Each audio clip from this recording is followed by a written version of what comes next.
Cette expression a des origines mystérieuses. Donner sa langue au chat évoque l'idée de renoncer à comprendre quelque chose. Dans notre quotidien, on l'entend souvent quand on abandonne face à une question difficile. Mais d'où vient vraiment cette expression ? À l'origine, on pense qu'elle remonte au XVIIe siècle. La langue se réfère à une sorte de secret bien gardé. Et le chat, lui, symbolise la ruse.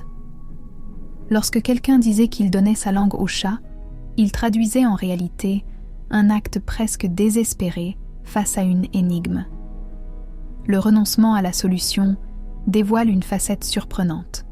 Ce qu'on croyait être un simple abandon est en fait une façon de laisser place à l'astuce du chat, rusé et agile.